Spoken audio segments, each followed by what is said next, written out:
ସାଙ୍ଗମାନେ ଆପଣମାନେ ତ ନିଶ୍ଚିତ ଭାବରେ ଛୋଟିଆ ମଣିଷ ଦେଖିଥିବେ, କିନ୍ତୁ ଛୋଟିଆ ମନ ମଣିଷ କେବେ ବି ଦେଖିନଥିବେ। ଅନେକ ଲୋକ ସେମାନଙ୍କ ଜୀବନରେ ଛୋଟିଆ ମନ ନେଇକି ଜନ୍ମ ହୋଇଥାନ୍ତି। ସେମାନେ ଅନ୍ୟମାନଙ୍କ ପାଇଁ ସବୁବେଳେ ଦୁଃଖର କାରଣ ହୋଇଥାନ୍ତି। ଅନ୍ୟ ଲୋକମାନଙ୍କ ପାଇଁ ସବୁବେଳେ ଦୁଃଖର କାରଣ ହୋଇଥାନ୍ତି। କାହିଁକି ନା ସେମାନଙ୍କ ଭିତରେ କୌଣସି ନିଜର ବୋଲି କିଛି କୌଣସି ପ୍ରତିଭା ନଥାଏ, ଗୁଣ ନଥାଏ, କୌଶଳ ନଥାଏ।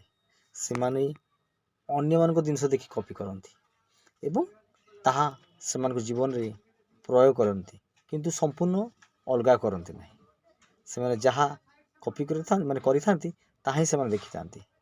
ଛୋଟିଆ ମନ ତାଙ୍କର, ସେଥିପାଇଁ ସେମାନେ ନିଜ ଭିତରେ କୌଣସି ପ୍ରତିଭାକୁ ଜାଣିପାରନ୍ତି ବା ଅନ୍ୟର ଗୁଣ ଦେଖିକି ନିଜ ଭିତରେ ସେଭଳିଆ ଗୁଣକୁ ପ୍ରକାଶ କରିପାରନ୍ତିନି ଏବଂ ଅନ୍ୟ ଗୁଣକୁ ମିଶିକି ନିଜର ଏକ ସ୍ୱତନ୍ତ୍ର ଗୁଣକୁ ବା ସ୍ୱତନ୍ତ୍ର ପରିଚୟ ସୃଷ୍ଟି କରିବା ସେମାନଙ୍କର ଦକ୍ଷତା ନଥାଏ। ତାଙ୍କ ପାଖରେ ଦକ୍ଷତା ନଥାଏ ସେମାନେ କିଛି ନୂଆ କରି ଦେଖାଇବା ପାଇଁ। ସେଇଭଳିଆ ଲୋକ ଅନ୍ୟମାନଙ୍କ ଜୀବନରେ ବିଷ ଗୋଳିଥାନ୍ତି ବା ସେଇଭଳିଆ ଲୋକ ଅନ୍ୟମାନଙ୍କ ପାଇଁ ବିପଦ ହୋଇଥାନ୍ତି। କାହିଁକି ନା ତାଙ୍କ ଭିତରେ କୌଣସି ପ୍ରତିଭା ନାହିଁ, ଗୁଣ ନାହିଁ, କୌଶଳ ନାହିଁ। ସେମାନେ ସବୁବେଳେ ଅନ୍ୟର ଗୁଣକୁ ନିଜର ଗୁଣ ରୂପେ ବା କରିବା ପାଇଁ ବା ଅନ୍ୟର ଯେଉଁ ପରିଚୟକୁ ନିଜର ପରିଚୟ ରୂପେ ଦେବା ପାଇଁ ସେମାନେ ଚେଷ୍ଟା କରନ୍ତି।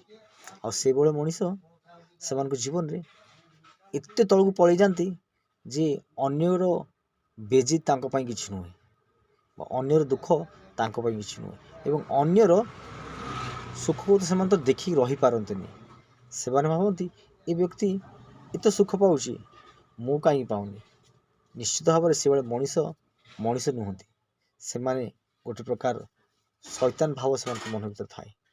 ସେମାନେ ଉପରୁ ଦେଖାନ୍ତି ଅତି ଭଲ, କଦର୍ଯ୍ୟ ନୁହେଁ, କିନ୍ତୁ ତାଙ୍କ ମନ ଗୁଡ଼ିକ ଏତେ କଦର୍ଯ୍ୟ ଥାଏ।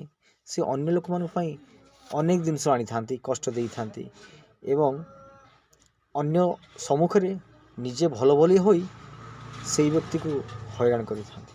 ସେଭଳିଆ ବ୍ୟକ୍ତି ତାଙ୍କ ଜୀବନରେ ସୁଖ ପାଆନ୍ତି, ସତ ଅଭିଶାପର ପାତ୍ର ସିଏ ହୁଅନ୍ତି ଏବଂ ତାଙ୍କ ପରିବାର ବ୍ୟକ୍ତିକୁ କରନ୍ତି ଏବଂ ତାଙ୍କର ପୂର୍ବ ଯେଉଁ ତାଙ୍କର ପର ଯେଉଁ ପୁରୁଷ ସବୁ ଆସନ୍ତି ବା ପରେ ଯେଉଁ ପିଢ଼ି ଆସିବେ ସେମାନେ ସେଇ ଦୁଃଖର କାରଣ ହୋଇଥାନ୍ତି। ତାହା ସେମାନେ ତାଙ୍କ ଜୀବନରେ ରୋଜଗାର କରିଥାନ୍ତି। ଆଉ ସେଇଭଳିଆ ବ୍ୟକ୍ତିମାନଙ୍କ ଠାରୁ ନିଜକୁ ଦୂରେଇକି ରଖନ୍ତୁ। ଗୋଟିଏ ଲାଇକ୍, ସେୟାର, କମେଣ୍ଟ ଏବଂ ଭଲ ପାଇବା ରହୁ ନିଶ୍ଚିତ ଭାବରେ। Thank you so much.